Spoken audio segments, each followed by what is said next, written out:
Bonjour et bienvenue à toi pour le tirage des prévisions tarologiques de la semaine, de cette semaine de lundi le 4 à ce dimanche le 10 septembre 2023.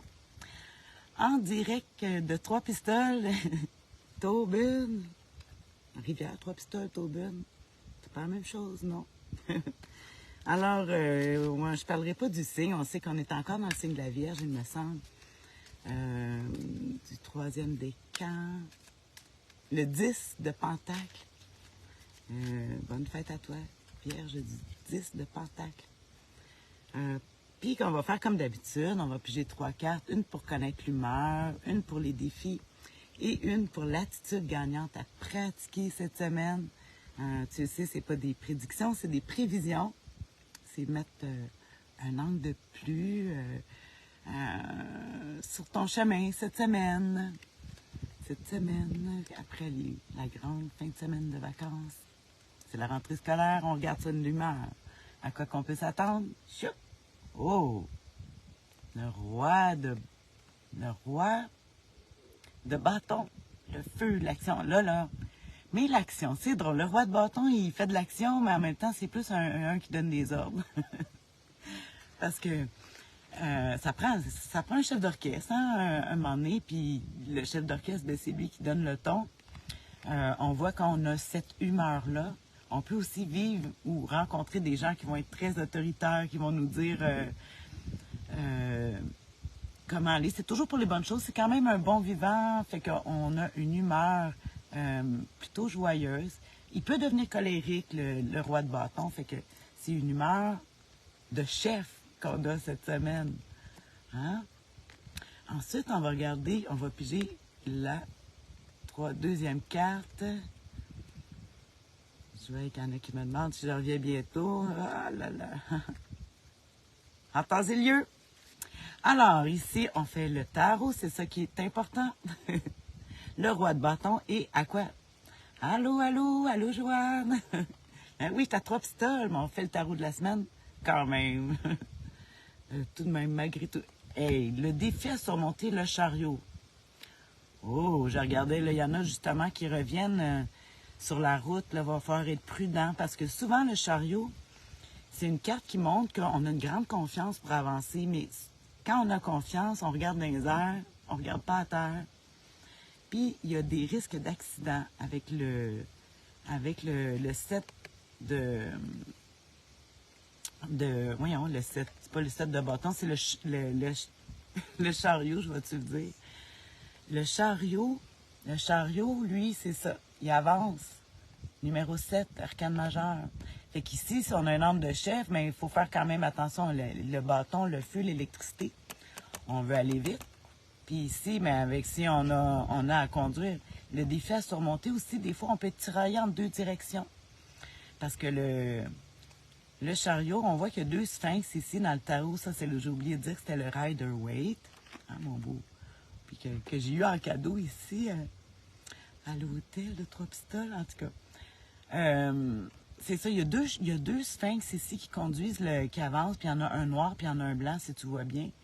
Puis ça représente comme le yin et le yang, où il y a l'argent et l'or dans d'autres jeux, qui représentent des tirailleurs en 2 directions.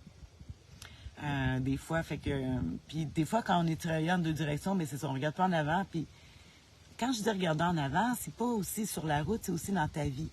Parce que c'est toi le véhicule qui avance. Hein? Fait que ici, chariot, qui représente aussi le signe des cancers, le chariot. En tout cas, je te dis ça de même.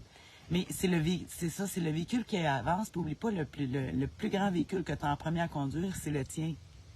Ici, le véhicule qu'on t'a donné ici pour t'incarner. Fait qu'on voit le défi à surmonter. C'est quand même pas si pire, mais ici aussi, il y a une fierté. Il y a un ego. On peut être des fois accroché par notre ego, surtout qu'il est fier. Hey, c'est un roi de bâton. On a une humeur de fier.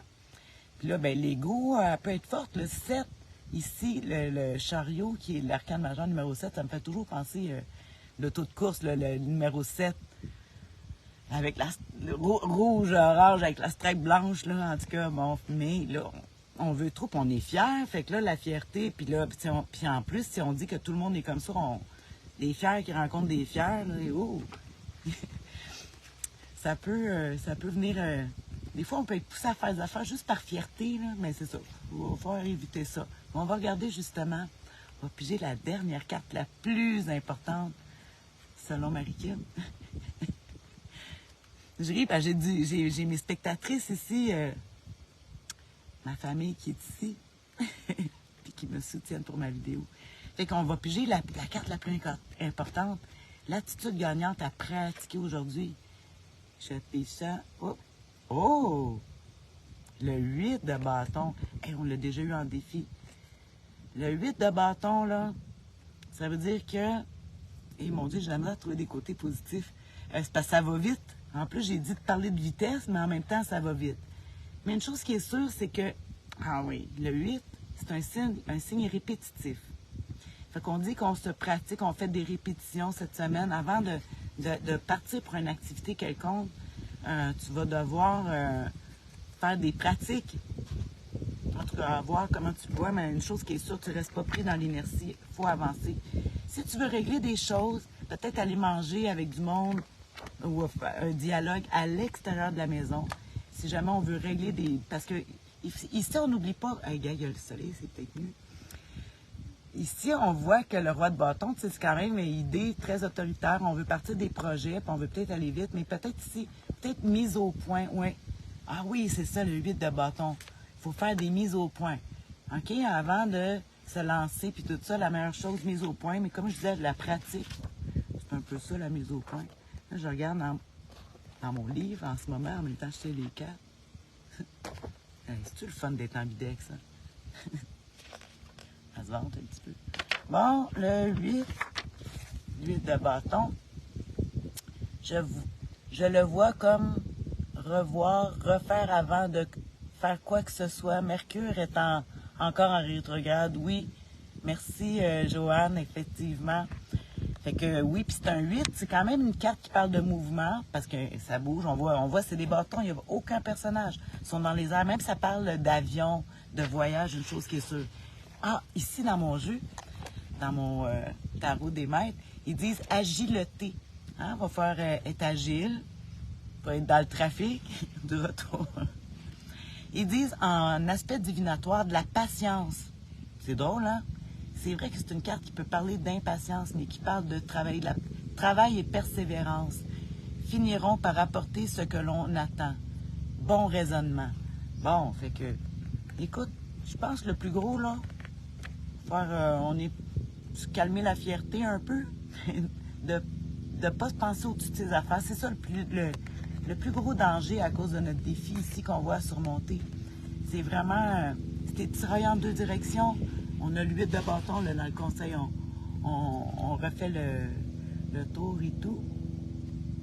Alors, ben, c'est ça mon tarot de la semaine. Je vais te faire un résumé ce soir à la chambre, à l'hôtel. Pour terminer, je vais te montrer la vue que j'ai aujourd'hui. Avant de terminer cette vidéo, là, je regarde les commentaires aussi. Éric Bristet. Comment? J'ai mes guides qui me parlent. Faut que je reste vis-à-vis à la roche, tu dis?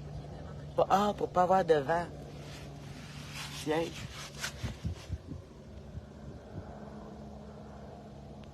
Regarde si c'est beau. En fait, ce que tu vois, c'est l'île aux Basques. L'année prochaine, on veut y aller, là. On va aller coucher, là. L'île aux Basques! Rivière, Trois-Pistoles. Puis, peut-être qu'ils veulent pas. C'est mon public. OK, bye-bye. Bonne semaine. Puis, je te fais un résumé. Merci d'avoir écouté cette vidéo. Bye!